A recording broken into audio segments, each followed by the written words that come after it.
Hey class, I thought I would give a quick demo on kind of how to do these sentence activities. First of all, don't worry that it says quiz. I used the quiz formats because I thought it was the best way to kind of present this this assignment. So yeah, so as I mentioned today in the Zoom, I don't know if it's on purpose, but I think I have also been kind of guilty of that in the past, where for many an English class has become mainly a discussion forum, but but we are still studying English, right? And so for part of this class, we're going to study the sentence. And I think it's cool. Words are powerful, right? Books, papers can change the world. I mean, think. Make America great again. I can't breathe. I mean, somebody is going to write a book about, this pandemic, right? And they are going to chronicle that, right? They are going to chronicle this time, right? That's why I love literature. At another college right now, I'm teaching a California lit class, right? You could read about the Dust Bowl and, in history books, or you could read The Grapes of Wrath by John Steinbeck, right? The man who actually camped and lived with those migrant farm workers, who lived with them so much that he was able to kind of pick up on, right, on their southern dialect, right? Praise God for victory and all that stuff. So you can read The Grapes of Wrath, written by a man who was alive during the time, right? And I mean, that's why I love reading fiction, right? It's almost like history that comes to life. So who knows? Maybe one of you out there will write it. Right? There's going to be a novel, right? There has to be a great book that chronicles this. 100 years from now, right? People are going to study this time. I mean, it's very turbulent, right? I mean, I think we could all agree that. Right? All the stuff, all the protests, right? Yeah, I mean, that's what makes this country great, right? We have a right to protest, but I would argue that we are at a tipping point right now. I spent a lot of time talking about this in my 1A class. That a very smart man about 30 years ago wrote a book called Amusing Ourselves to Death, and in this book he predicted that once the written word, right, is replaced by another medium, television, and once that becomes the dominant medium, and it may not be television, but screen time, right, it's going to change the way we think, and it has. Right? This summer I spent a lot of time watching Fox News, watching CNN, right? And I don't, it's almost like you can't really fault someone for the way they think. Right? When you are being fed, right, one thing over and over and over, right, whether it be a conservative ideology, whether it be a liberal, right, I mean, it's going to change how you think. So anyway, sorry for that digression, but somebody is going to write a book about this period, and it's going to be chronicled forever. So basically, I'm just going to go ahead and do one of these for you. Hopefully it works. So it's a quiz. Each one of these patterns, I give a short video. I base it off a book called The Art of Styling Sentences. I found a document online that talks about all 20 patterns. And as I mentioned today, we're not going to study all 20 patterns. We're going to pick and choose. It's a way to give your writing more pizzazz, like those dashes that we saw today. Okay?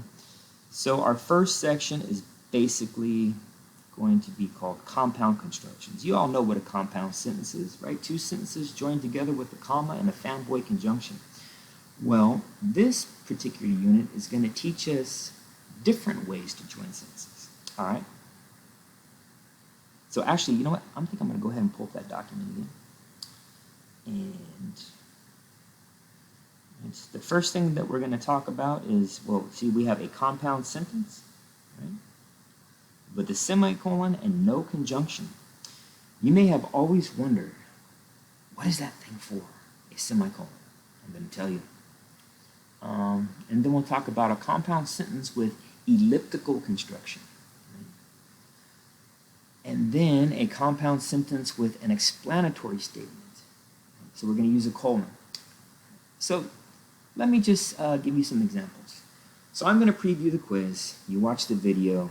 I talk about it. I try to keep them as short as possible. And then basically, you are going to follow the pattern, right? Follow the template. So the first pattern is a compound sentence with no semicolon and no conjunction. Now, a semicolon is just like a period. Both are considered terminal punctuation, meaning they come, right? One of their purposes is to come at the end of a sentence. But a semicolon, right, provides a visual clue to the reader saying that even though this sentence is, right, even though I am finished writing the sentence, there's still something else I want to say about the topic. So these sentences are going to be closely related, and that's why I'm using a semicolon. Okay? So for number one, now you got to pay attention. When you see a line like this, that means you have to supply what's missing. Right? So we have the second part of the sentence. The rapper was especially good. Okay? So we got to think, okay, I got to use a complete sentence with a semicolon. Both have to be related. How about something like this? The music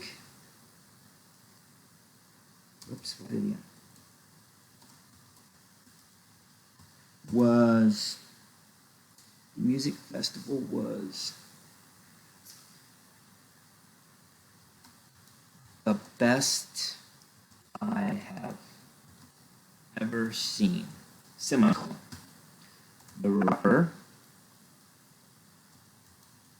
was especially good. Okay? That's one way. Right? One way to test it, right? Make sure both are complete sentences. Look at the subject. This over here is talking about the music festival. This over here is talking about the rapper. They are kind of related, but you know what? I think we could make them a little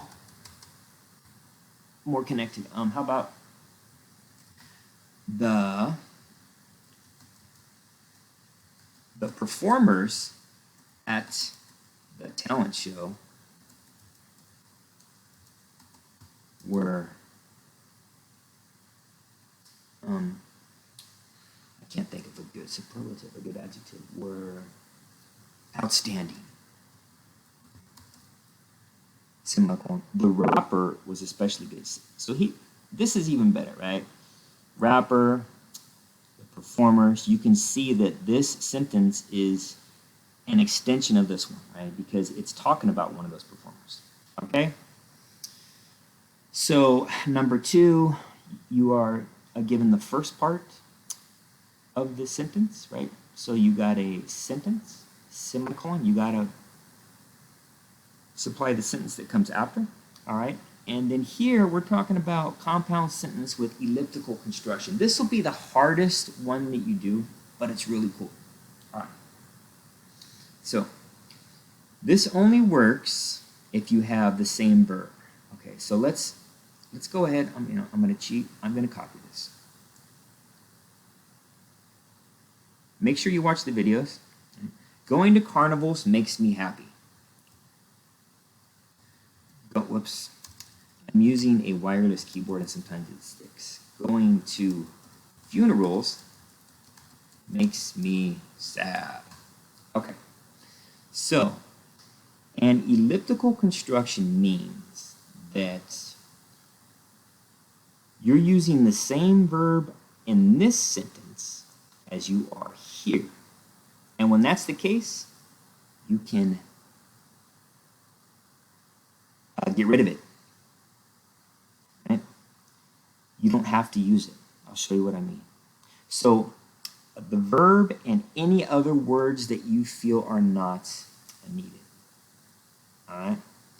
Going to carnivals makes me happy. Going to funerals makes me sad. All right, what if I did this?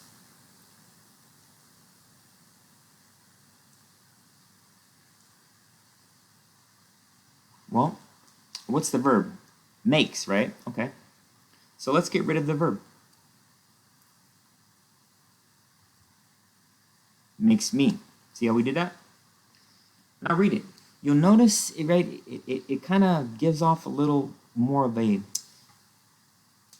sophisticated vibe. Going to carnivals makes me happy. Going to funerals, sad. It makes sense, right? So this construction is purely stylistic, right? You are deleting the verbs and any other words that you think are not necessary, right, in that second sentence. Now, it's right, you have to have the same verb. I see a lot of this. Going to carnivals makes me happy.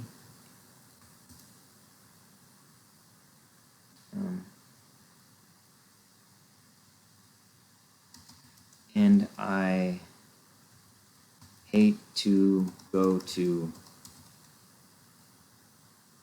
funerals. Right? This is all messed up. Right? I mean, what would you do? So some people say, okay, let's see, I watched the video. He told me to get rid of the verb to go. Maybe that one too, right? Okay, let's see. Going to carnivals makes me happy, and I hate funerals. Now, that is choppy as choppy can be, right? It's got to be the same. It can't be make. It's got to be makes. Whatever verb you use on this side has to follow suit over there. Let's do one more. All right, let's try this one. Number 3, Ireland and Scotland, much greener. Well, that doesn't make sense, right? So let's turn that into a complete sentence, right? So let's go ahead and put our semicolon here. What's missing? The verb is, right? We know the verb's gone. So what would be the correct verb? Ireland and Scotland, we're talking about two things. Are, right? Ireland and Scotland are much greener. I forgot to add one thing. In place of the verb, you put a comma. My bad. So instead of makes me, we got a comma. Now you read it with the proper punctuation, the slight pause, and it sounds even better. Going to carnivals makes me happy. Going to funerals, sad. It works, okay? So we need to come up with the sentence over on this side that has are and it's kind of related. Well, if the right-hand side is talking about how green Ireland and Scotland are, maybe we can come up with two countries that are dry. I have no idea. Or frozen. Wait a minute, are much greener.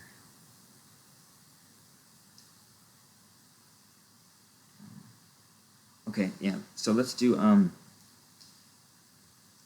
Iceland and I don't know. Greenland.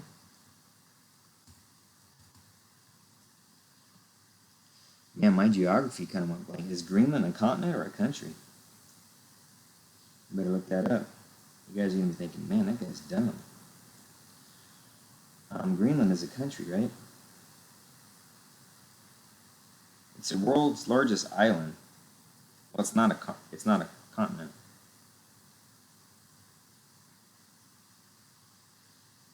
This is stuff that should have stuck in my brain but didn't.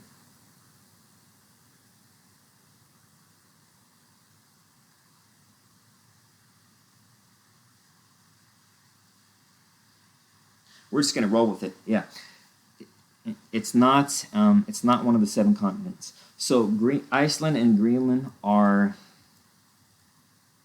very frozen. Let's see what we can do with this.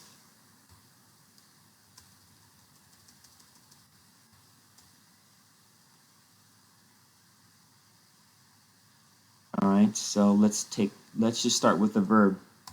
Let's get rid of the verb and see what happens. Iceland and Greenland are very frozen. Oh, forgot. Where'd my semicolon go? Whoops, my bad. Semicolon. Ireland and Scotland. Since we took out R, that verb, don't forget to put the comma. Iceland and Greenland are very frozen. Ireland and Scotland, much greener. You probably could fix it, but you get the idea. All right. Number 3 is very simple. It teaches us how to use the colon, right? The dot dot. So think of it this way: general sentence, colon, specific. It explains it. All right. Number 1, we are given this the sentence after the colon. The students got all A's on their papers. So we'd have to the professor was in a great mood. General, colon, specific, why? Because those students all got A's. Actually, the teacher didn't care, didn't grade, just gave everybody A's. No, that's good. The students all got A's in their paper. See how that worked? There you have it. Easy. So some weeks I'll go in and give you guys specific feedback. Sometimes I will pick and choose some really good examples and some that are not correct. Don't worry, I will not use your name. I'm not gonna what's the word? I'm not gonna put you on blast or anything like that. And I'll say, look, just to kind of review. Now, this doesn't mean anything, right, unless you start using these things in your paper. So if you're trying to get an A on those papers, I'm going to be looking for these things, right? So keep that in mind. I hope this helps. Again, if you have any questions, just let me know.